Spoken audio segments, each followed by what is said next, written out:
Que Dieu nous bénisse. Dans ces derniers temps, je me suis aperçu que, par moment, je fais juste une introduction d'un message et ça devient que je développe ça. Je crois qu'on a commencé ça avec l'huissier Jean 4. Et j'ai dit qu'on devait... Là, on doit commencer à regarder ensemble les 70 semaines de Daniel. Mais je ne pense pas qu'on va bien approfondir ça. On va juste introduire, donner quelques éléments pour que les enfants puissent suivre aussi. Parce que c'est compliqué pour vous-même, des personnes qui sont mûres. Et puis, il y a quelque chose qui s'intègre complètement dedans. Alors, on va tout juste simplement prendre Daniel 9, lire quelques passages et puis il y a des mots dedans, il y a des éléments dedans qui ont retenu toute mon attention toute la semaine. Toute la semaine.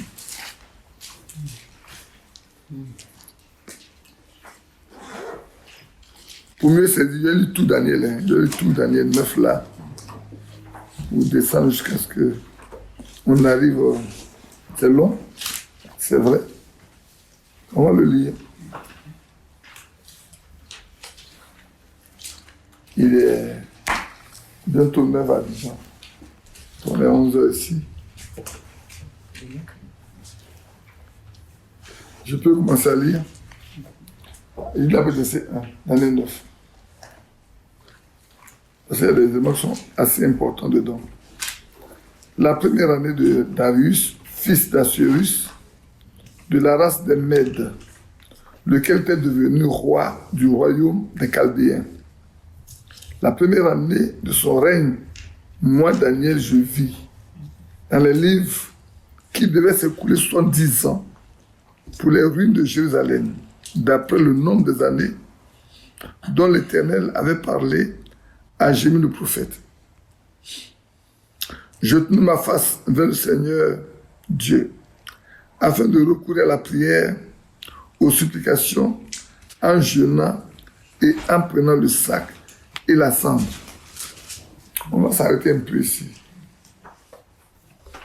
Tout à l'heure, on a chanté ce cantique-là. Est-ce que nous appartenons à l'époux de Christ? L'État mondial nous prouve également que les choses sont quasiment finies.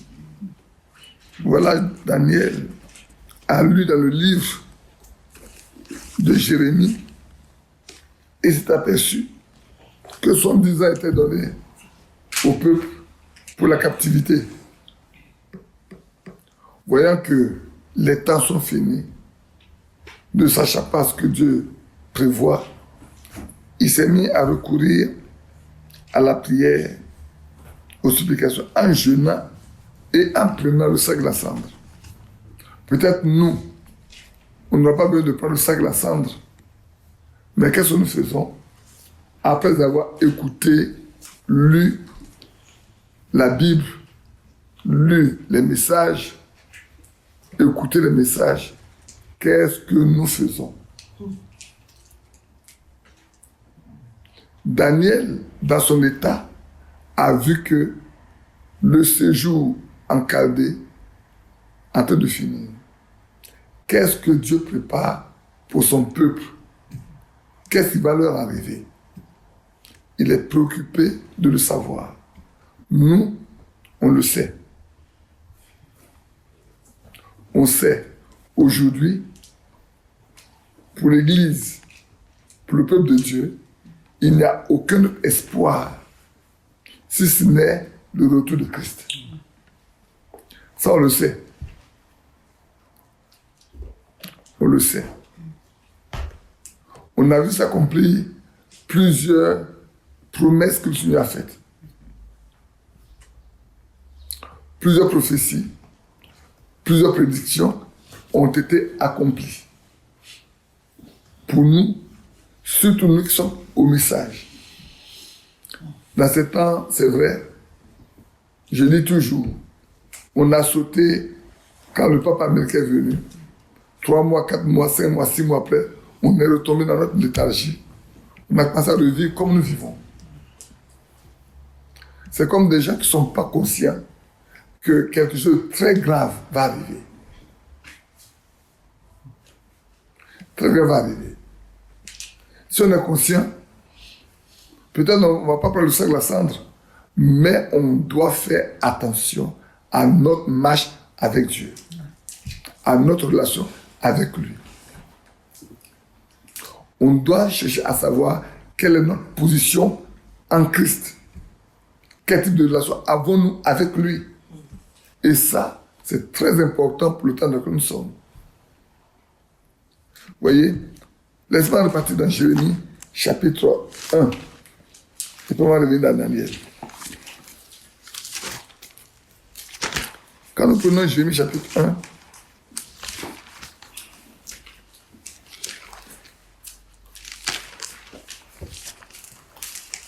nous prenons Jérémie, chapitre 1, le verset, je vais lire avec le verset 4, pour vous amener là. La parole de l'Éternel me fut adressée en ces mots.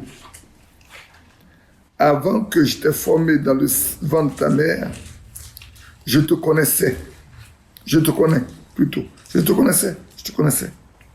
Et avant que tu sois sorti du sein maternel, du sein, de son sein, je t'avais consacré, je t'avais établi prophète des nations. Que chacun prenne ce passage pour lui-même.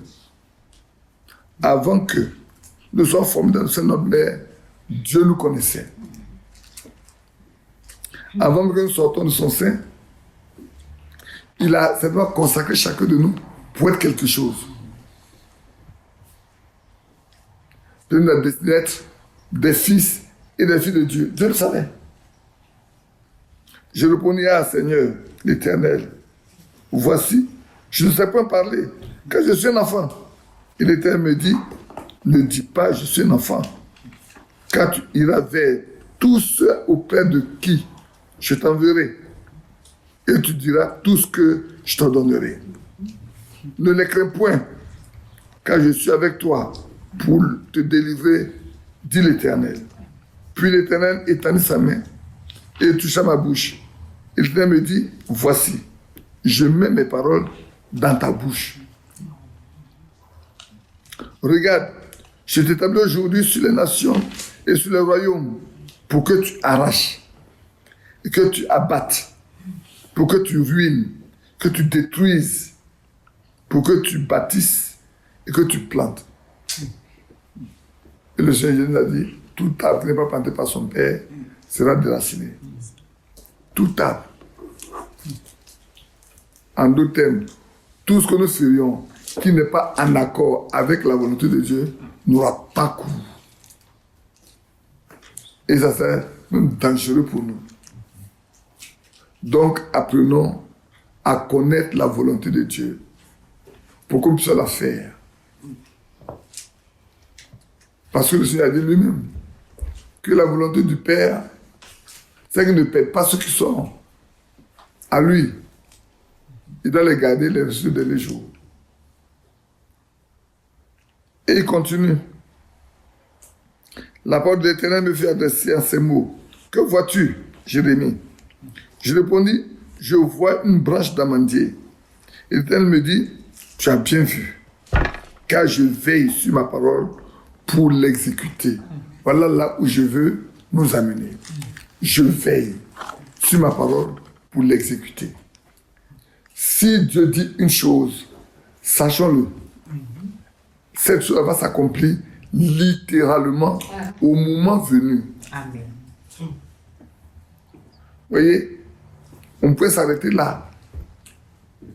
Et j'ai regardé, j'ai dit, mais depuis Abraham jusqu'à Jésus, tout ce que le Seigneur a dit qui doit arriver, il n'y a pas un seul élément qui a manqué. Il a dit à Abraham, ta postérité passera 400 ans dans un pays étranger. Ils vont les maltraiter, ils vont les opprimer, mais ils vont sortir avec beaucoup de richesses. Est-ce que ça n'a pas eu lieu? 400 ans en Égypte. Quand ils sortaient, ils ont dépouillé les Égyptiens. Ils sont partis avec. Parce que Dieu a dit, je les ramènerai dans ce pays que je te donne, toi Abraham. Je pourrais rester sur ça pendant tout le temps où on est là. Mais on va avancer. On va avancer. Donc Daniel, verset, dans quel verset? Il dit, je tournais ma face vers le Seigneur Dieu, afin de recourir à la prière, aux explications en jeûnant et en prenant le sac d'assemblée. Je priai l'Éternel mon Dieu, et je lui fis cette confession. Seigneur Dieu, grand et redoutable, toi qui gardes ton alliance et qui fais miséricorde à ceux qui t'aiment et qui observent tes commandements. Amen. Amen. Frères, sœurs, chers petits-enfants, voilà la déclaration qui est sortie de la bouche de Daniel. Toi, tu es le Dieu grand et redoutable. Mais tu gardes ton alliance. Et par le sang de Jésus, Dieu a fait alliance avec nous. Pour nous sauver, pour nous libérer, pour nous affranchir de tout ce qui n'est pas de lui. Et Zacharie, le papa de Jean-Baptiste, a dit, mais Dieu nous a suscité un puissant sauveur qui nous délivre de nos ennemis, afin que nous puissions l'adorer sans crainte. Parce que nous avons affaire à un Dieu qui est puissant. Personne ne peut lui résister. Il fait tout par grâce. Il accorde sa miséricorde. C'est pour ça que dans Colossiens, je crois, si je me trompe, dit, le Dieu qui est riche en miséricorde. Notre Dieu est un Dieu qui est riche en miséricorde. Et par sa miséricorde, il nous accorde beaucoup de choses. On ne mérite rien. Par grâce et par miséricorde. Par ses compassions. Et Jésus va continuer. Et qui fait miséricorde à ceux qui l'aiment et qui observent tes commandements. Nous avons péché. Nous avons commis l'iniquité. Nous avons été méchants et rebelles. Nous nous sommes détournés de tes commandements et de tes ordonnances. Nous n'avons pas écouté tes serviteurs, les prophètes, qui ont parlé en ton nom à nos rois, à nos chefs, à nos pères et à tout le peuple du pays. Ah. Est-ce que nous écoutons nous autres? Aujourd'hui, comme j'aime répéter, je le répéterai à chaque fois. Dieu a envoyé un message pour préparer sa seconde venue. C'est lui qui l'a fait. C'est pas Branham. C'est pas Franck. C'est Dieu qui a décidé. Mais est-ce que cette parole-là, qu'on a reçue là, ça nous intéresse vraiment? Est-ce que nous sommes préoccupés de savoir qu'est-ce que Dieu veut que nous soyons avec ce message? Tout à l'heure on parlait, c'est l'argent. L'argent. Les conducteurs, c'est l'argent. J'arrive à être grand dans l'église, c'est l'argent. J'arrive à être patron d'une assemblée, c'est l'argent. On ne se préoccupe même pas des âmes. Ça ne nous intéresse pas. Puisque notre propre âme ne nous coûte pas cher. Si on a tout à manger avec l'argent qu'on nous donne, c'est suffisant. On va, on dort. Et puis dimanche, on vient comme le serviteur de Dieu pour endoctriner. C'est pas endoctriner. Notre propre vie même n'est pas un témoin.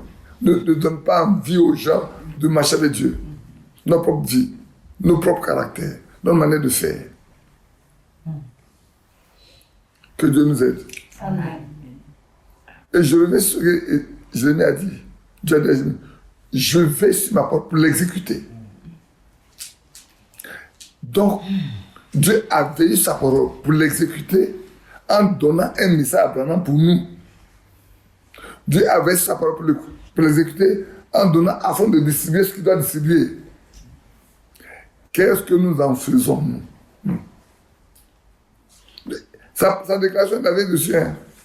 Il avait su chaque chose qu'il a dit. Il a fait. Il n'a rien laissé de côté. Tout est disponible, tout est là. Que faisons-nous? Où allons-nous avec? Je vais sur ma parole pour l'exécuter.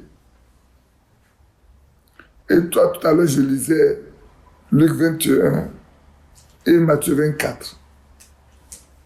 Deux passages dans lesquels se dit le ciel et la terre passeront, mais mes paroles ne passeront pas.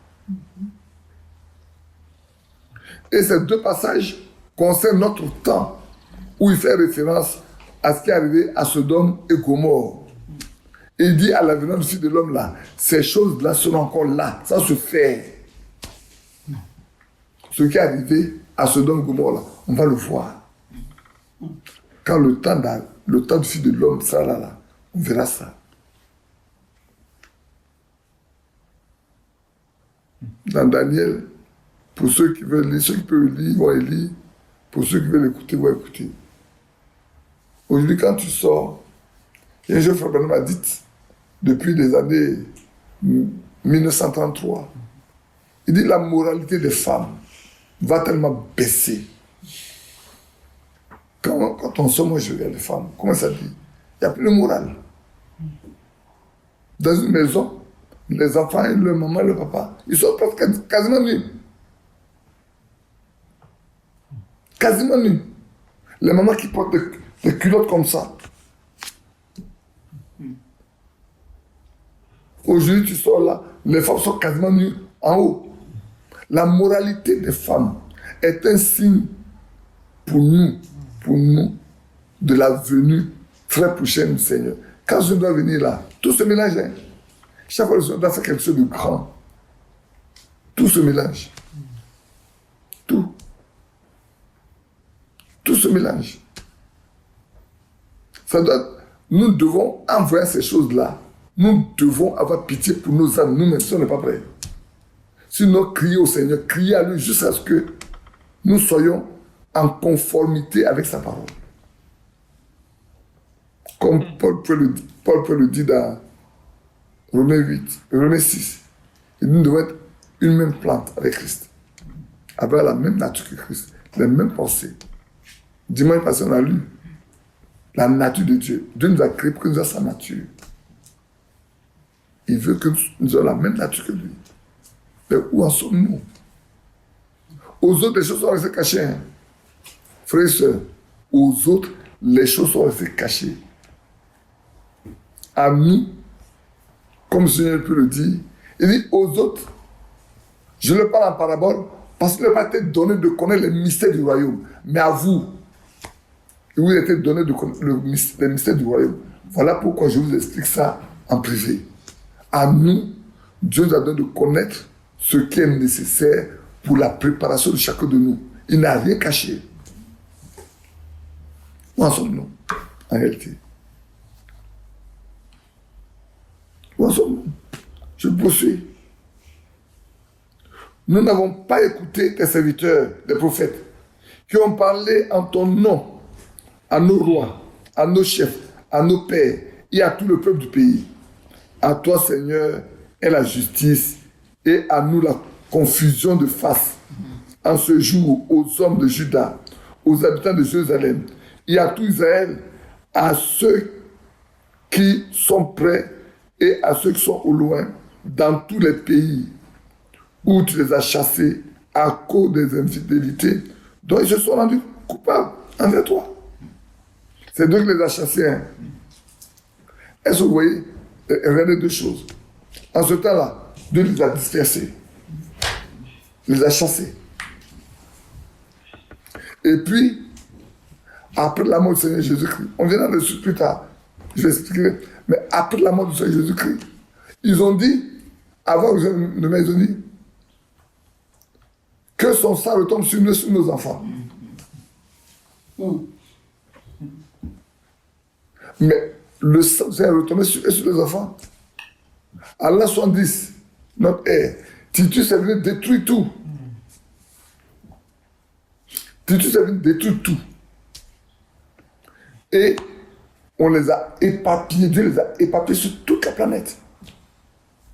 La terre qu'il leur a donnée là, leur a échappé.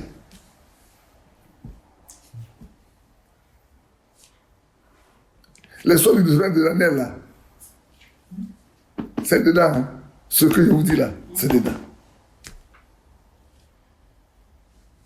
Les sons du semaine de l'année, là, c'est de ça qu'on parle.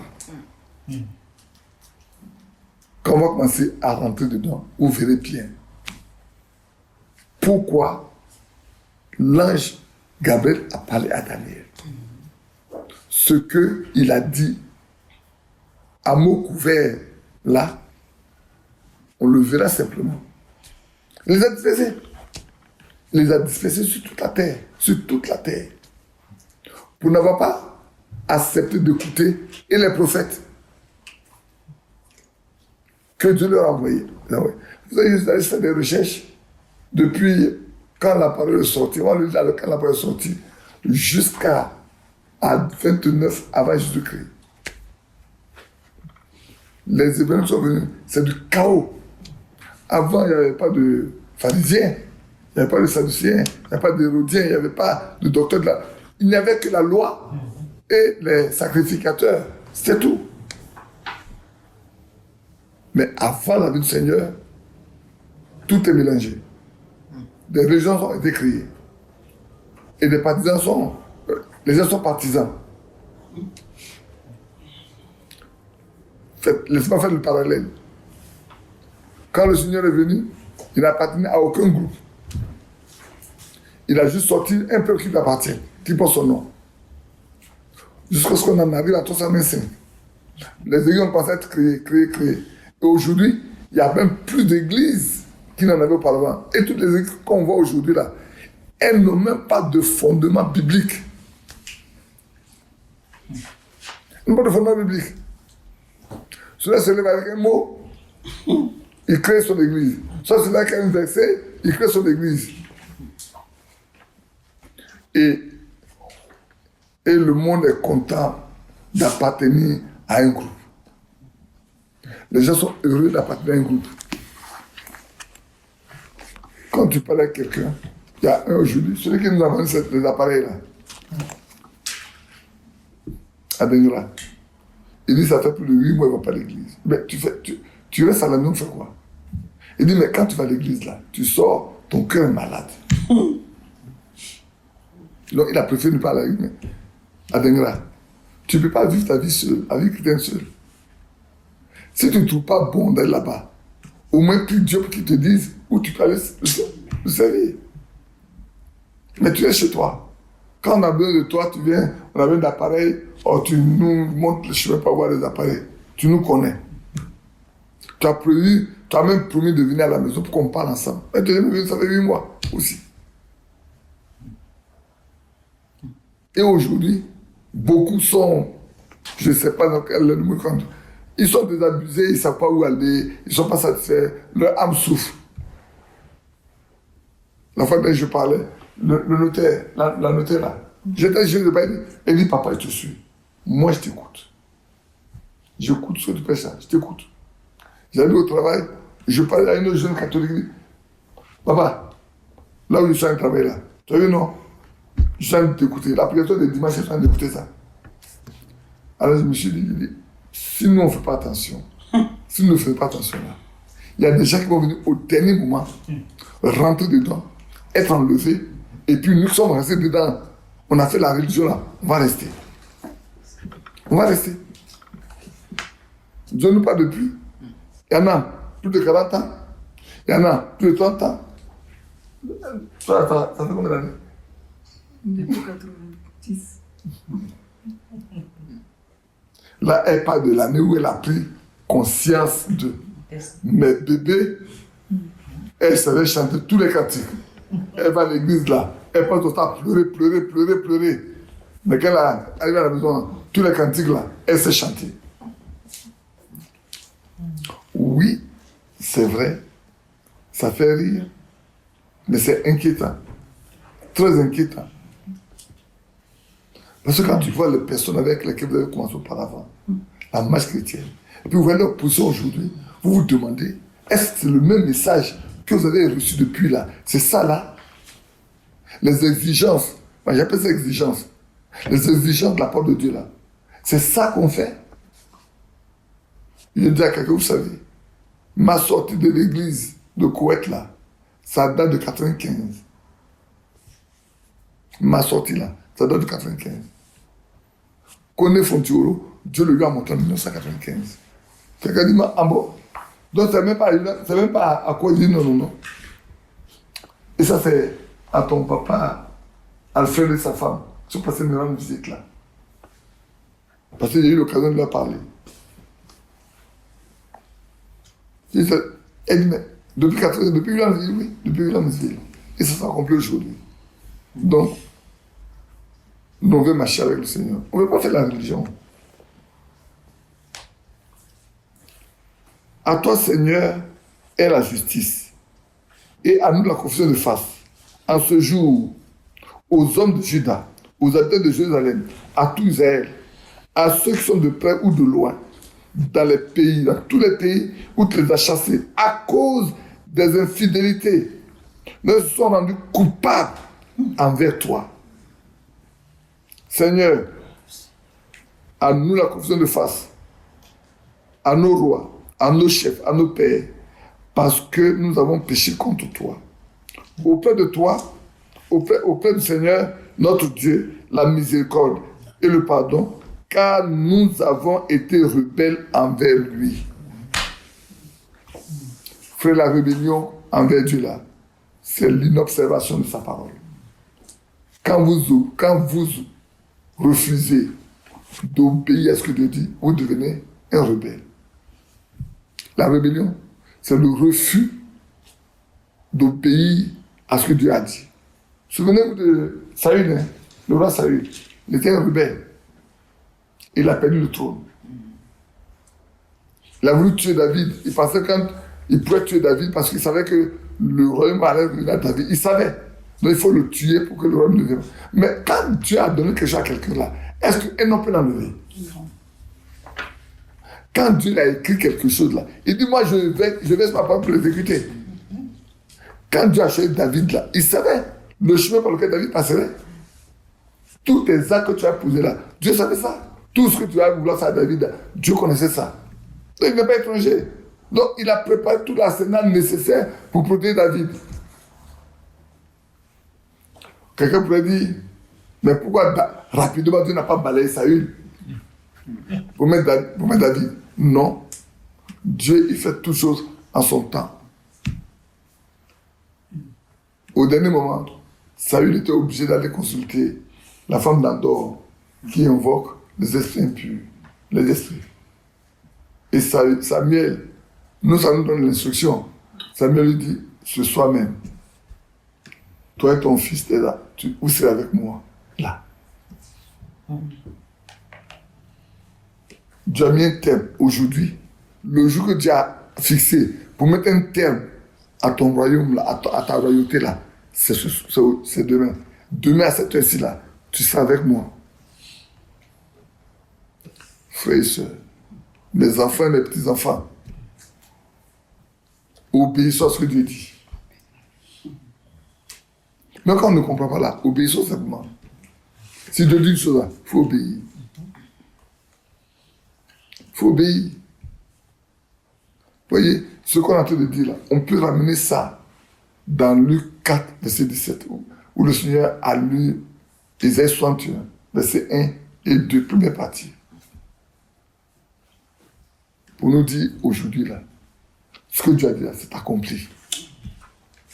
La parole que Dieu a dite concernant notre temps là, tu l'as accompli parfaitement. Tu l'as accompli, hein? Dieu veille sur sa propre l'exécuter. Si c'est lui qui a parlé, il va l'exécuter jusqu'au bout. Nous n'avons pas écouté la voix de l'Éternel, notre Dieu, pour suivre ces lois qu'il avait mises devant nous par ses serviteurs les prophètes. Tout Israël a transgressé ta loi et s'est détourné pour ne pas écouter ta voix. Alors se sont répandues sur nous les malédictions, les imprécations qui sont écrites dans la loi de Moïse, serviteur de Dieu, parce que nous avons péché contre Dieu. Ce que c'est là, vous pouvez lire dans Josué ou dans Deutéronome, Dieu leur a dit, si ils n'écoutent pas ce qu'il leur dit là, les malédictions là vont leur arriver. Et c'est ce qu'ils vivent. C'est de ça que Daniel parle. Parce que Daniel a lu le livre, hein, il a dit que tout ce qui arrive là maintenant, c'est ce que tu avais dit à Moïse auparavant. Donc Dieu, il veille sur sa propre l'exécuter. Il a accompli les paroles qu'il avait prononcées contre nous et contre nos chefs qui nous ont gouvernés. Il a fait venir sur nous une grande calamité. Et il n'en est jamais arrivé sous le ciel entier une semblable à celle qui est arrivée à Jérusalem. On a cassé tout. S'ils sont en captivité, c'est parce qu'on a tout cassé à Jérusalem. Il n'y a plus d'adoration, il n'y a plus rien. Il nous a chassés à cause de leur désobéissance. Nous, si nous désobéissons, nous n'irons pas en enlèvement. Nous ne sommes même pas dans l'éternité. Parce que nos noms risquent d'être effacés dans le livre de vie. Les rebelles là, leurs noms seront effacés dans le livre de vie. Parce qu'en pratique, après le chapitre 20, les livres sont ouverts, il y a le livre de vie qui est ouvert. Et on a jugé chacun selon ses œuvres. On a jugé chacun selon ses œuvres. Oui. Pour nous, c'est pas une calamité. Ça, c'est la plus grosse calamité. Si tu ne rentres pas dans la présence de Dieu pour vivre l'éternité, mais tu vas vivre tout ce que le Seigneur a dit concernant. Parce que l'enfer va être créé pour le diable et pour tous ceux qui sont des rebelles. C'est pour ça que moi, j'ai toujours dit, moi, j'ai peur. Parce que si tu connais la volonté de Dieu, tu ne fais pas cette volonté-là. C'est grave. Mieux vaut ne pas connaître la volonté de Dieu que de la connaître et ne pas la faire. Et la connaître, ne pas la faire. Chez lui, je tout dit quand même pour qu'on en arrive là. On a encore un peu de temps, non? On a encore un peu de temps. Comme c'est écrit dans la loi de Moïse, toute cette calamité est venue sur nous. Et nous n'avons pas imploré l'Éternel, notre Dieu. Nous ne nous sommes pas détournés de nos iniquités. Nous n'avons pas été attentifs à ta vérité. La prière de Daniel est profonde. L'Éternel avait, écoutez bien, le verset 14. L'Éternel a veillé sur cette calamité et l'a fait venir sur nous, car l'Éternel, notre Dieu, est juste dans toutes les choses qu'il a faites. Mais nous n'avons pas écouté sa voix. Il a veillé. Dieu a veillé pour que cette calamité arrive. Personne n'a échappé. Du plus petit au plus grand. Du plus jeune au plus vieux. Pour ceux qui sont des chefs, comme ceux qui ne sont pas des chefs. Chacun. Parce que tous ont marché ainsi. Dimanche passé, je vous ai parlé de ce que dans Jérémie 42, ils ont été voir Jérémie pour qu'il aille voir son Dieu là, pour voir ce qu'il va leur dire. 10 jours après, il les fait venir, il voit ce que Dieu a dit. Il dit foutaise. Excusez-moi. Dieu n'a jamais dit ça. C'est Barak, c'est le fils de Barak là. Barak là qui te révolte contre nous. Nous, on va aller en Égypte. Il dit, si vous partez en Égypte là, vous prenez l'Égypte comme protection, je vais casser l'Égypte. Restez ici. Vous serez protégés. Si vous partez en Égypte là, j'enverrai Nebuchadnezzar. Il va battre, à cause de vous, il va battre l'Égypte. Comme ça, vous saurez qu'il n'y a pas de protection ici-bas sans moi. Amen. Ils ont pas dit. Est-ce qu'ils ont survécu? Non. Ce que Dieu a dit là, il veille sur ce qui sort de sa bouche pour l'exécuter. Mes enfants, ça là, nous devons garder ça dans notre mémoire, que quand Dieu dit une chose, ça va s'accomplir littéralement.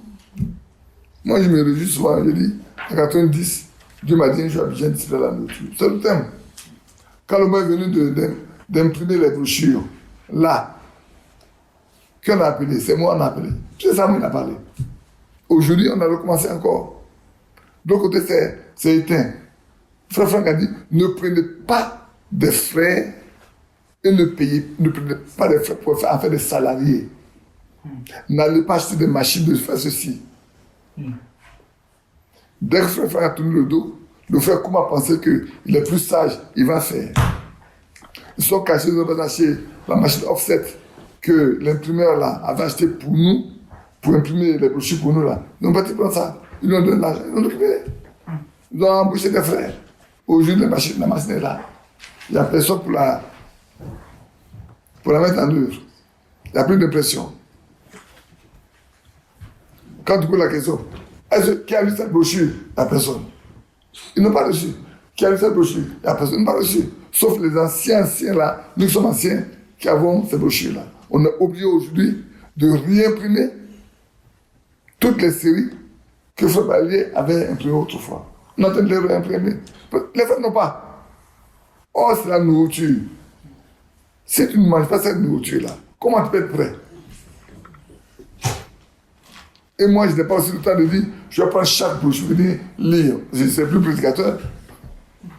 Je suis un lecteur de brochures ou de lettres circulaires. Donc, on est obligé de réimprimer les brochures, de réimprimer les circulaires pour le donner à ceux qui arrivent. Afin qu'ils aient connaissance, s'il y a encore lire, ils aient connaissance. Ceux qui ont le courage d'aller écouter, comme j'ai dit, maintenant on mettra ça toujours, l'écoute là sur la plateforme, fait que ceux qui peuvent écouter, écoutent. Et maintenant, Seigneur notre Dieu, toi qui as fait sortir ton peuple du pays d'Égypte par ta main puissante et qui t'a fait un nom comme il est aujourd'hui, nous avons péché, nous avons commis l'iniquité. Seigneur, sois ta grande miséricorde. Amen. Amen. Amen. Amen. Sois ta grande miséricorde, que ta colère et ta fureur se détournent de la ville de Jérusalem, de ta montagne sainte, car à cause de nos péchés et des iniquités de nos pères, Jérusalem et ton peuple sont en opprobre à tous ceux qui nous entourent. Voilà. Ouais. Et oui.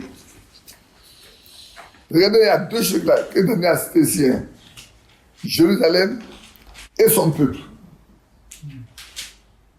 Ces deux éléments-là vont être très importants dans ce que Gabriel va venir faire. Ce qu'il va venir dire à Daniel là. Ces deux éléments sont les éléments principaux. Jérusalem, ta ville et ton peuple. Parce qu'après tout, les enfants d'Israël, ils sont de la postérité d'Abraham, non? Et comme Dieu a fait des promesses à Abraham, et qu'il est tenu de tenir sa promesse jusqu'au bout, il va la tenir. Il ne peut pas l'abandonner. C'est ça qui est, c'est ce qui est bien heureux avec notre Seigneur là. Il tient toute sa promesse. Et il est toujours fidèle à tout. Il ne fait pas les choses à cause de nous, hein. Il fait ça à cause de lui. C'est pas à cause de nous. Il y a des choses que le Seigneur nous fait pour nous, pas à cause de nous. Parce que nous portons son nom. À cause que nous portons son nom, il a voulu le faire. On continue. Verset 17. Maintenant donc, ô notre Dieu, écoute la prière et la supplication de ton serviteur. Et pour l'amour du Seigneur, fais briller ta face sur ton sanctuaire dévasté. Mon Dieu, prête l'oreille et écoute. Ouvre les yeux, regarde nos ruines. Regarde la ville sur laquelle ton nom est invoqué. Bien-aimé, est-ce que le nom du Seigneur n'est pas invoqué sur nous? C'est faux, c'est vrai. Amen. À cause de ce que le nom du Seigneur est invoqué sur nous, Dieu souvent est obligé d'accomplir certaines situations. Il est obligé. Il le fait. Car ce n'est pas à cause de notre justice que nous te présentons nos supplications. C'est à cause de tes grandes compassions. Amen. Seigneur, écoute. Seigneur, pardonne. Seigneur, sois attentif. Agis et ne tarde pas. Par amour pour toi, ô mon Dieu, car ton nom est invoqué sur ta vie et sur ton peuple. Amen. Ouais, les deux éléments-là sont constamment dans la prière de Daniel.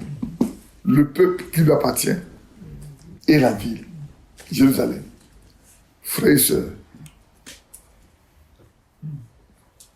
le nom que nous portons là, si nous portons vraiment le nom du Seigneur, c'est pour ça qu'on nous baptise dans le nom du Seigneur Jésus-Christ. Nous devenons son peuple.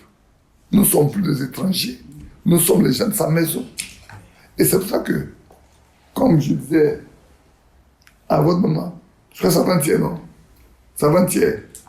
Non, avant de venir, c'est quand, oui. Avant de la nuit, je me rends compte qu'il y a quelqu'un qui est en train de séduire les jeunes gens pour les détourner de la foi. Et j'ai commencé à leur enseigner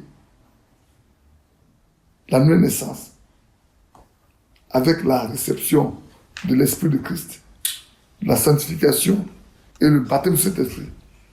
J'ai prêché ça jusqu'à me suis levé avec. Je me suis levé avec ça en apprenant aux jeunes gens là de prendre garde. Parce qu'aujourd'hui là, il faut naître de nouveau. Il faut obligatoirement faire une expérience personnelle avec Dieu qui prouve que tu as un passé qui est vraiment effacé. Tu as un passé, le passé, il a effacé ça. Tu es nu blanc. Comme cette jeune sœur là que j'ai baptisée. Je crois que c'est la dernière personne que j'ai baptisée depuis un certain temps. On est parti à Yahoo quand le frère me souffra qu'il était encore là, c'est chez me souffra qu'elle est partie. Et puis lui on parle du Seigneur. Quand on est arrivé là-bas, elle n'avait pas son baptême. Bon, on a parlé avec elle. Puis je l'ai baptisée. Mais quand elle sort de l'eau, je me suis appelé pour elle. Elle voit une grande lumière qui descend sur elle. Elle entend, ton passé a été pardonné. C'était tellement fort qu'elle se jetait dans l'eau. On a dû la tenir.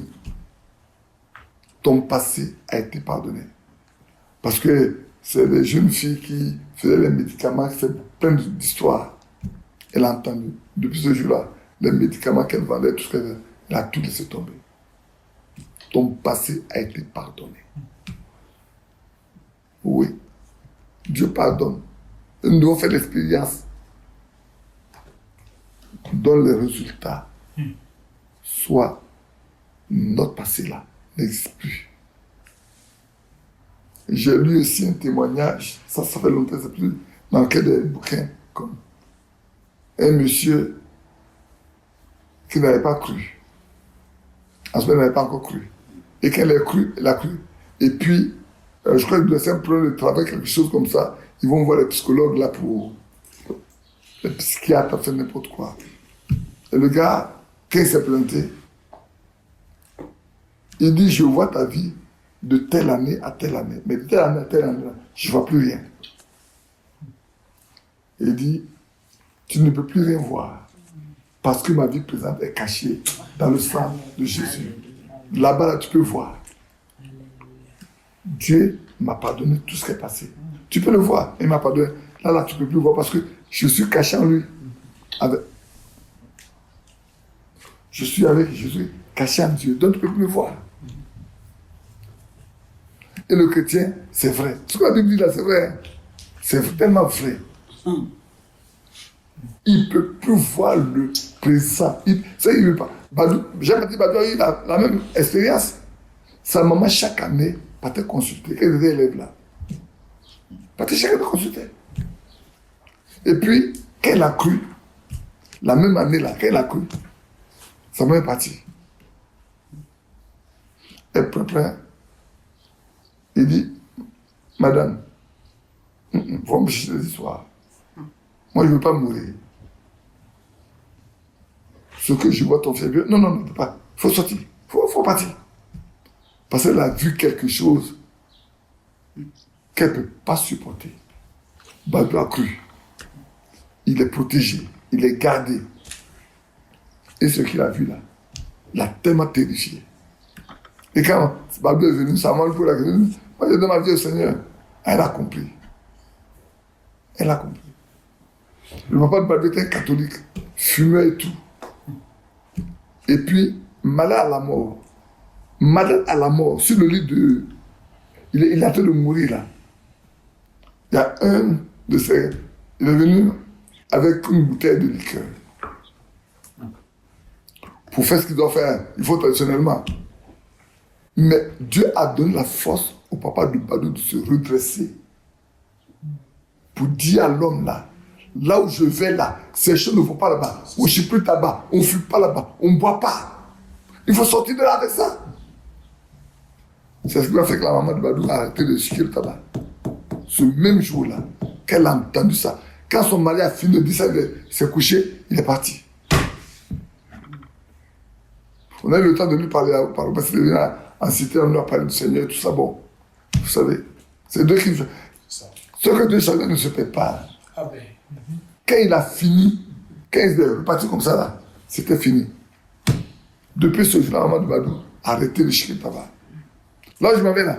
On ne chie pas tabac, on ne boit pas, on ne fume pas, on ne coupe pas. On fait... Il a cité. Et puis quand il s'est tué, c'est parti. Donc, notez que notre Dieu, il fait tout par grâce pour nous. On a verset 17, on a le verset 17, non?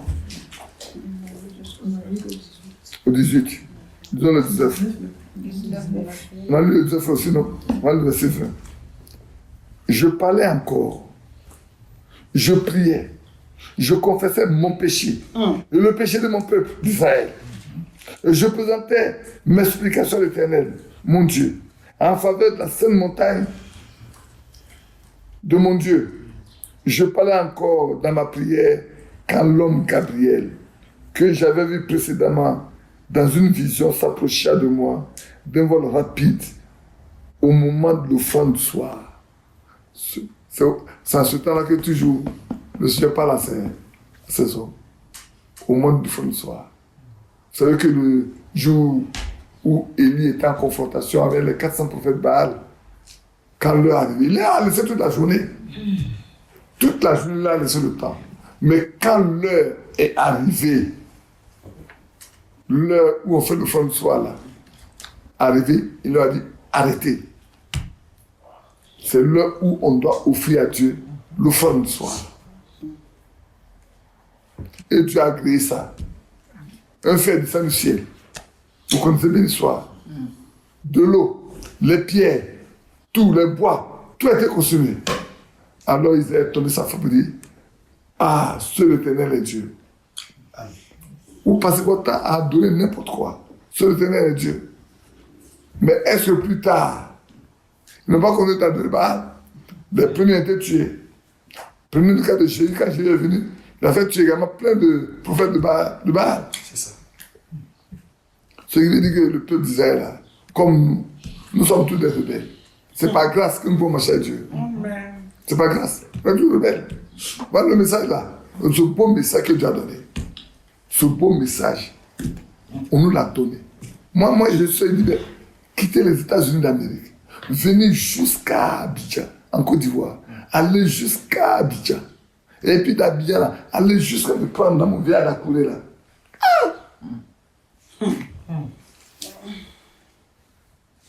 Aujourd'hui, le message a couru. Le message dans tous les villages et bateau. Je dis, non, Dieu est bon. Hein? Amen. Dieu est bon. Merci Seigneur. En quand on dit, un jour, Abidjan va distribuer la nourriture. Un jour. Quel jour n'a pas dit? Qui va le faire n'a pas dit. Ce jour-là, si on disait que frère, Un jour, là, on va distribuer la nourriture. Là. On a me traiter comme d'un fou, d'un rêveur. Mais j'ai caché, moi, j'ai regardé, je suis assis pour voir. Je veille sur ma parole pour l'exécuter. 2006, je n'ai même pas accepté. Jusqu'en 2007, puis j'ai accepté. Et puis on a commencé. Tout à l'heure, comme je disais, voilà, on est parti de là. On n'est pas de là, ça a arrêté aussi. On est obligé de reprendre. Parce qu'on est arrivé à la fin, le peuple de Dieu doit pouvoir être nourri. Ceux qui n'ont pas eu l'occasion de lire avant là, on va tout faire pour mettre ça à l'aide pour qu'ils lisent. Ceux qui veulent écouter, qu'ils l'écoutent. Parce que c'est le moment. L'état mondial, tout à l'heure, je crois que ça, Jean-Marie, je disais, vous voyez, le pape, il est américain. Quand on parle de l'image de la bête là, c'est quoi? C'est toute la confédération là. C'est l'évangélique là. C'est protestant. Ils sont tous américains. Et quand le pape va les réunir là, mais ils sont heureux de partir. Et le gouvernement américain va se mettre derrière. Pour accomplir ce que la main de Dieu a arrêté depuis des millénaires. Il ne devait pas laisser. Depuis les millénaires, Dieu savait que ça va arriver. Ce livre-là aujourd'hui, c'est Moïse qui a écrit, c'est vrai. Mais le contenu, quand on regarde là, ça fait bientôt 6000 ans. Le contenu. 6000 ans. Et c'est à nous. Nous sommes à la fin. À la fin, là. Dieu nous donne, il nous met dans son programme. Dieu nous met dans son programme. Que son nom soit loué. Que son nom soit béni. Notre Dieu qui est riche à miséricorde. David, Daniel dit, fais-le à cause de nous. Fais-le à cause de ton nom. Ce nom qu'on nous a donné là, fais-le à cause de ça. Il ne faut pas que ce nom soit méprisé par les gens. Je parle encore dans ma prière, quand l'homme Gabriel, que j'avais vu précédemment dans ma vie, dans une vision, s'approcha de moi d'un voie rapide, au moment du fin du soir.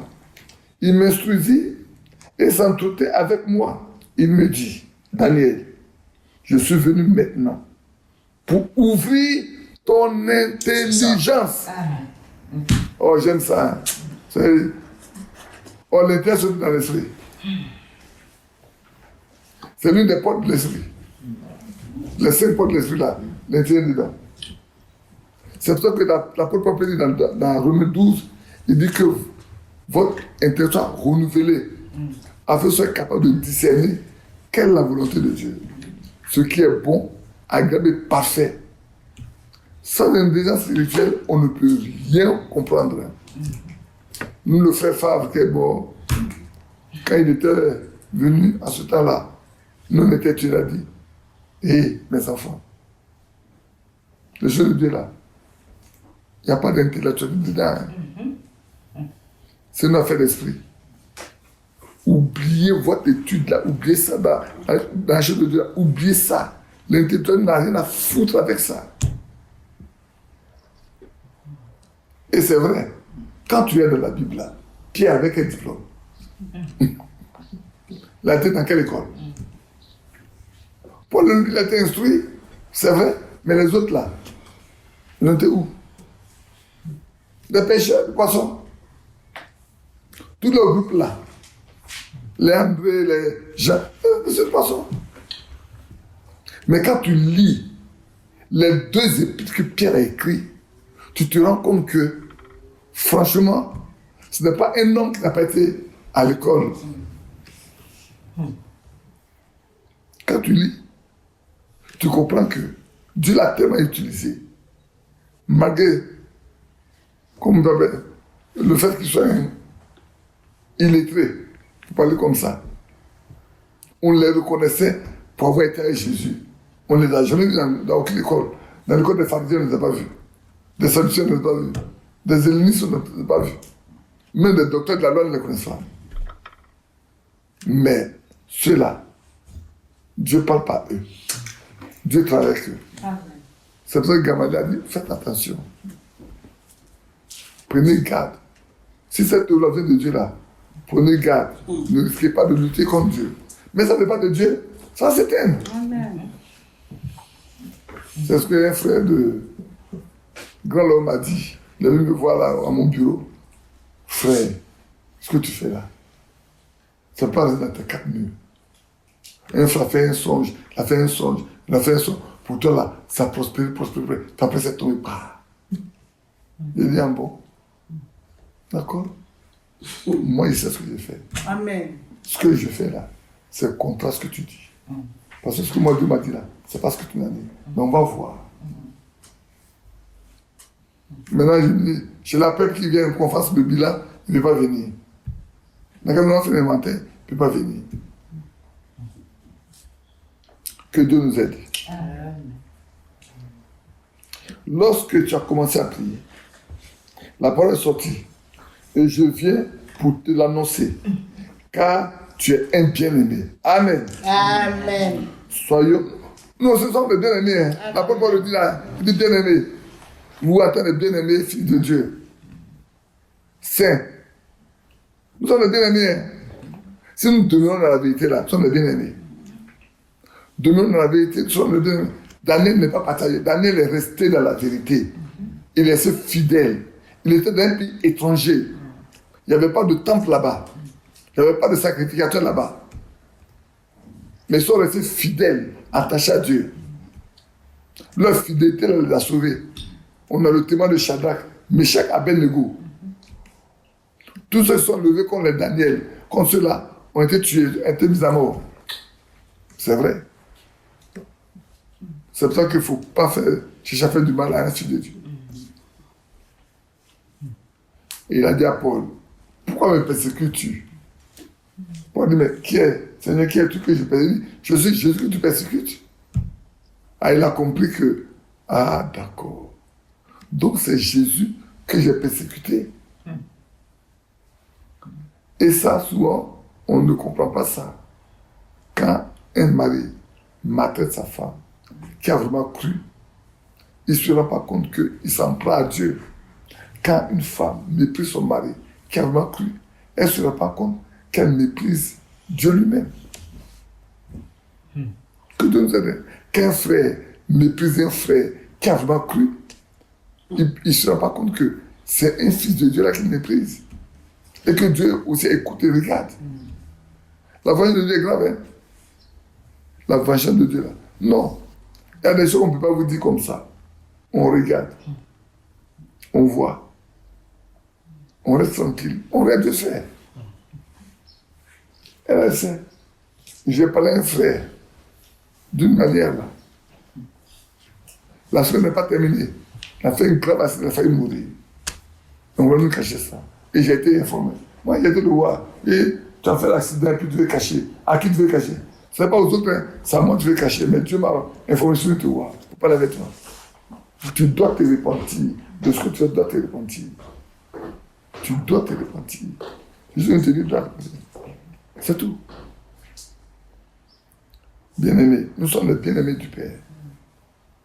Comportons-nous comme des fils bien-aimés de Dieu.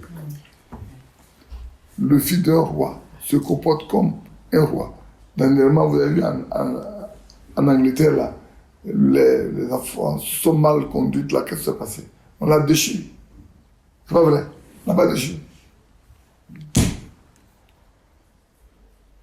Marchons avec notre Dieu. Vivons comme des fils et des filles du Dieu vivant. Des gens que Dieu aime, pour qui il a versé son sang, pour qui il a quitté le trône. Il n'a pas regardé son égalité avec Dieu comme une proie arrachée, mais c'est dépouillé. Il est devenu plus bas qu'un homme. Parce qu'il est écrit maudit, soit quiconque est pendu au bois là, il est maudit. Il a été maudit pour nous.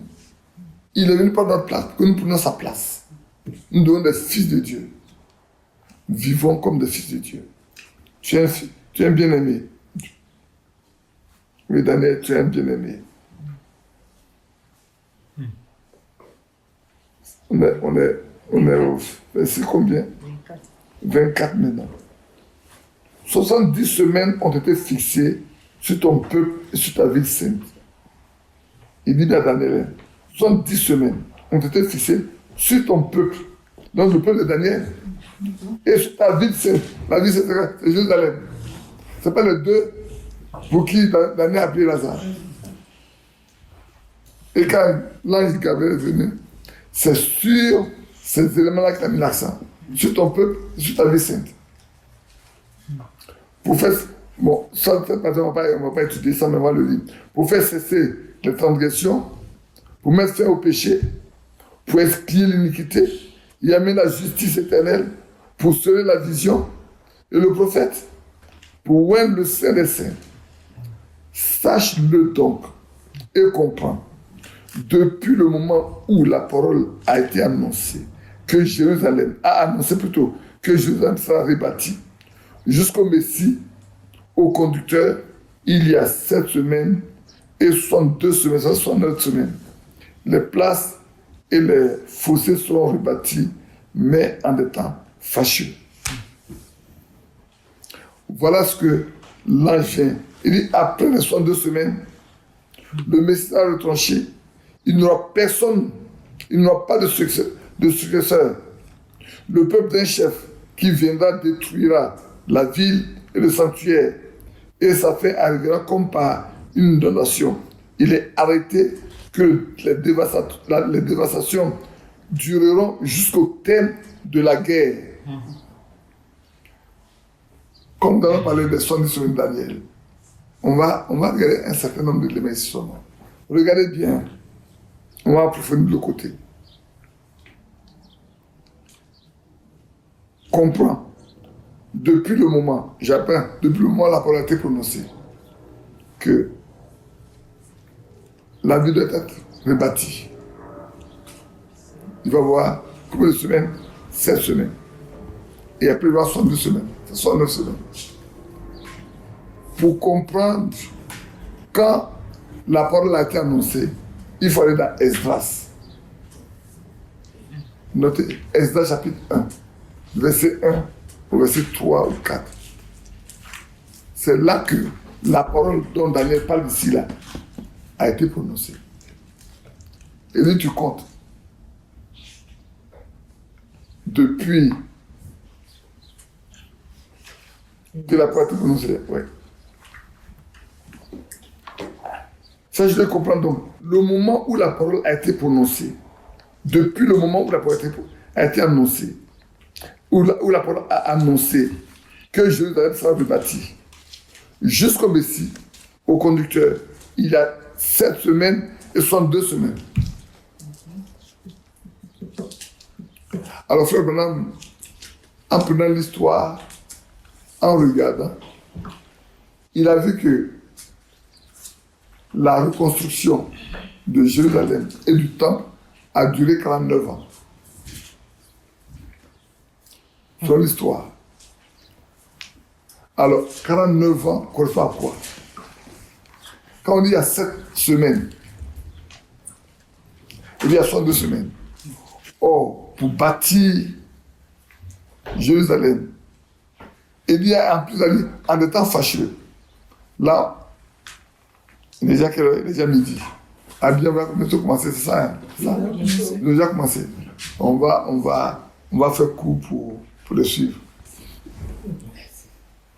Il est déjà 10h10, je suis là-bas. Nous, on est 10h. On a midi 10. Et ils ont commencé déjà. Ouais. Donc, de toute façon, comme on va le développer, vous verrez. Il y a 7 semaines, puis il y a 62 semaines. Alors, ce n'est pas les semaines ordinaires, ce sont les semaines prophétiques. Comment il va savoir que les semaines sont les semaines prophétiques? L'histoire a montré que la reconstruction de Jérusalem et du temple ont duré 49 années. Donc quand tu prends 7, ne peux pas 7, ça fait 49. Puisque une semaine, il y a 7 jours. Et tu prends 1 jour représentait 1 an. Donc quand tu mets 7 par 7, ça fait 49.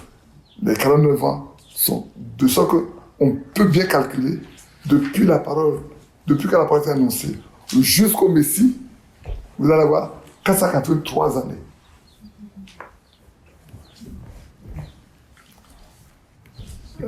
Votre maman, il a une façon de dire. 7 semaines. Dans une semaine, il y a 7 jours. Si tu prends ça en termes prophétiques, ça fait 7 années. De 7 années. Voilà. Donc, on a mis 49 ans pour bâtir, pour reconstruire Jérusalem et le temple. Ce qui fait que quand tu prends 7 divisé par 49, ça fait 7. Donc, il a compris qu'effectivement, les 7 semaines-là, c'est une semaine prophétique qui fait 7 fois 7, ça fait. Et quand tu passes 7, tu peux pas 69, ça t'amène à 493 années. Ouais. Du coup, et on nous dit que le Messie là, il va être retranché. Il n'aura pas de successeur. Donc, on va voir 3 phases. Première phase, première 7 semaines. Deuxième phase, les 62 semaines. Troisième phase, il y a une semaine qui reste. On a dit 70 semaines. Il y a une semaine qui reste. Et comme Dieu ne travaille qu'avec les Juifs, quand ils sont une nation, regardez bien, après que le Seigneur a été retranché, a été ôté, en l'an 70 de notre ère, le temple a été détruit, Jérusalem a été détruit, et la ville de Jérusalem et tout le peuple a été chassé. Or, Dieu ne travaille avec les Juifs que quand ils sont une nation. Or, depuis ce jour-là, Dieu a coupé avec eux. Après le départ du Seigneur, après la destruction de la ville et du temple, il n'y a plus d'adoration, il n'y a plus de sacrificateurs, il n'y a plus rien du tout. Alors qu'est-ce qui va se passer? Dieu se tourne vers nous pour choisir un peuple qui porte son nom. Avant, on nous enseignait, ça toi tu l'appelais, que oui, Dieu nous donne 2000 ans, c'est ça non? Un jour est égal 1000 ans et 1000 ans égale un jour. Donc, on dirait qu'il y avait 2000 ans qui étaient destinés aux Juifs, à la vérité, aux nations. Mais à la vérité, Dieu n'a jamais fixé de date, de nombre d'années pour nous. Le passage auquel on se réfère, c'est Osée 6. On va approfondir ça, vous allez comprendre.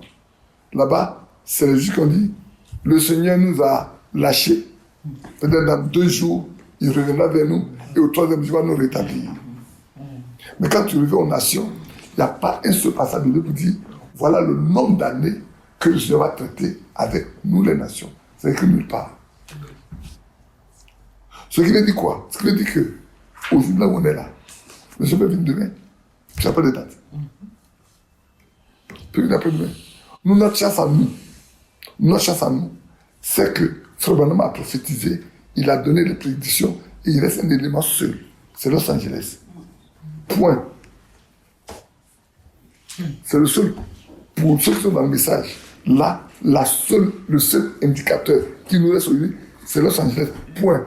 Mais frère, si Los Angeles tombe aujourd'hui et que vous faites l'enlèvement demain, es-tu prêt? C'est ça le problème auquel on est confronté aujourd'hui. Et c'est ça qui fait que quand on parle, on doit savoir que le Seigneur peut venir à tout moment. Il peut venir à tout moment. Et notre soeur Caroline, le témoignage dimanche passé, quand j'ai expliqué ça en songe, j'ai commencé à expliquer, peut-être qu'on va arriver là, vous allez voir. On n'a plus de temps. Nous, on n'a plus de temps. Tu ne vas pas plaire aujourd'hui, tu ne vas pas plaire demain, mais tu ne sais pas. Parce que le jour où le Seigneur a été crucifié là, combien de versets bibliques n'ont pas été accomplis sur la même journée? De Gethsémane jusqu'à la crucifixion, regardez. Le nombre de versets bibliques, le nombre de prophéties. Tout est accompli. C'est pour ça qu'à la fin, elle dit, tout est accompli. Ça veut dire quoi? Tout ce qui a été prophétisé sur moi, je viens de finir tout. Que Dieu nous bénisse. On va sur Abidjan. Donc, on va demander à Jamaïque de prier. Mais je continue, je te demande en disant, frères et sœurs, nous sommes à un moment critique de la vie chrétienne. Le Seigneur peut venir à tout moment. Donc, nous devons vivre comme si le Seigneur vient demain. Aujourd'hui, là où on est là, on doit vivre comme si le Seigneur vient demain. Celui qui se relâche, il va mourir. Il va être étonné parce que l'enlèvement, on n'a pas d'année pour dire sur quoi on va se fonder pour dire frère, un an, encore 2 ans. Il dit, le Seigneur a dit, moi, il ne connaît pas la date. Ni même les anges, seul le Père connaît. Tu peux te lever pour prier pour nous. Pour que nous soyons vraiment des hommes qui persévèrent et qui marchent avec le Seigneur.